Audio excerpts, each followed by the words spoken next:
What's going on, New York Giant fans? Welcome back to another training camp recap vid. Definitely hit the like button, comment, and subscribe to our post notifications so you know when the live stream comes. Appreciate y'all coming back. Apologies, the wind is kicking in here at MetLife Stadium / Quest Diagnostics Training Center, as it usually is. But with that being said, let's get down to the nitty-gritty: offense, defense, special teams, some injuries as well. So, I'm going to try to talk as loud as I can to really overhaul the win in this video. But anyway, also follow us on Twitter, at Venmo in the Bronx. That's where we'll be giving a lot of live updates, tweets-wise, from training camp. So, with that being said, let's dig into the offense here. The offensive starting lineup, in terms of the offensive line, which is most notable: Andrew Thomas, Ben Bredesen, John Michael Schmitz, Mark Lewinsky, and Evan Neal, which obviously, to many, is the projected starting offensive line heading into the season. Yesterday, it was Zudu and Bredesen, and then Schmitz with the second team. Mostly, Zudu got all the snaps with the second team, Bredesen and John Michael Schmitz with the first team. The second team consisted of Corey Cunningham at left tackle, Josh Zudu at left guard, center J.C. Hassenauer, Jack Anderson at right guard, right tackle Tyree Phillips. And also, to note, besides the usual, Matt Peart left tackle for the third team, Wyatt Davis at left guard. Shane Lemieux actually saw some snaps at center for the third team. Tyree Phillips and Corey Cunningham, of course, rotating on that right side for right tackle and right guard. So now let's get into it. Before I get into the defense, I'm just going to say this. I'll start with the offense, of course, but it was not like yesterday where the offense was just tearing it up every single snap. There were a few picks. There were a few nice pass deflections and all these different things. So we're going to talk about that, but as I said, it's not going to be the same takeaways as yesterday where the offense is just dominating. With that being said, the team will put on pads on Tuesday.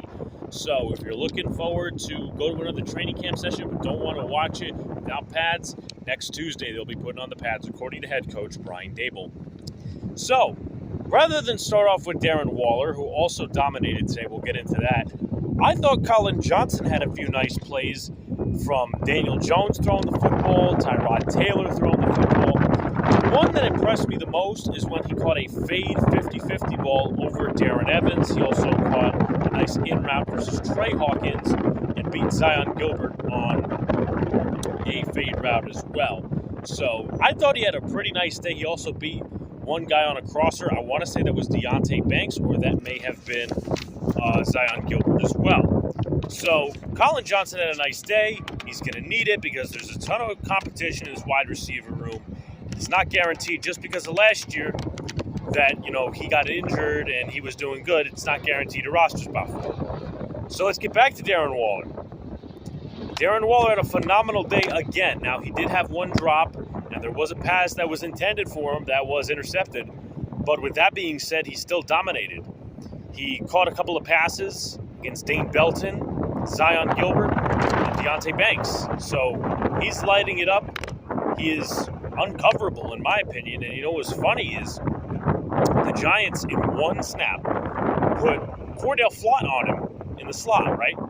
So they didn't just leave it as one safety. They left it as two safeties, but McKinney was the deep man. Dane Belton was covering Darius Slayton and gave up the reception to Slayton. So obviously, that's maybe how teams will do different things against the New York Giants this year, where they do have Waller against a corner and maybe a lesser receiver against a safety. And I also thought Paris Campbell and Cole Beasley did well today. A couple of nice catches for those two. It seems like it's the routine. They're slot guys, but there's a ton of competition in the slot. Jaden Mickens is one of those guys now that Shep is on PUP, Crowder on PUP, a guy like Wan'Dale Robinson on PUP, so it's going to be a ton of competition, but I thought Cole Beasley and Paris Campbell looked good again. So, that does it as far as the offense goes. The defense, Cordell Flott and Dane Belton both received all of the first-team reps. Jason Pinnock and Darnay Holmes were with the second team, respectively, at slot corner and safety. Xavier McKinney, he had the first pick, 11-on-11's training camp.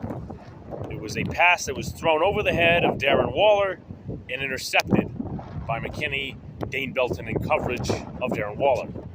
The next pick was from Tommy DeVito to Amani Oruwariye, who came over from the Lions this offseason. Pass was intended for Bryce Ford-Wheaton. Again with Bryce Ford-Wheaton, I don't remember who's throwing the pass, but Trey Hawkins, in one-on-ones between wide receiver and corner, caught an interception. So we move to some other takeaways. Also, Zion Gilbert caught a pick from Tommy DeVito. Pass was intended for Khalil Pimpleton. As we move on, a nice pass breakup on a stick concept intended for Paris Campbell. That was, of course, done by Adoree Jackson. Deonte Banks, I thought he still struggled a little bit, I'm going to be honest here. But with that being said, he struggled against Darren Waller, Darius Slayton, and Cole Beasley, gave up receptions to them. But he did make two nice pass breakups, one on Darius Slayton and one on Isaiah Hodgins, who didn't really receive a lot of attention within the offense today.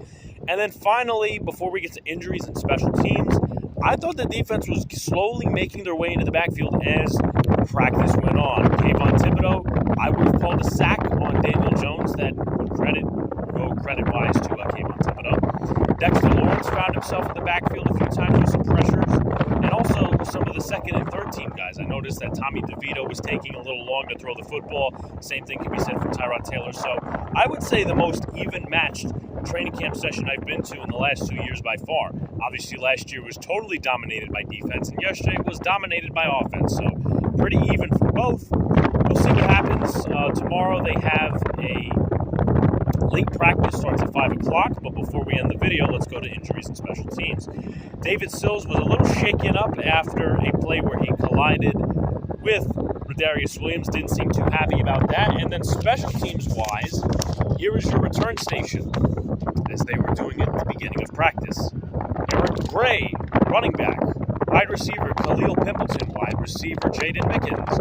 Cornerback Donnie Holmes. Running back Deshaun Corbin, and running back Gary Brightwell. So that's it for today. Not a 10-minute video, just something short, something quality.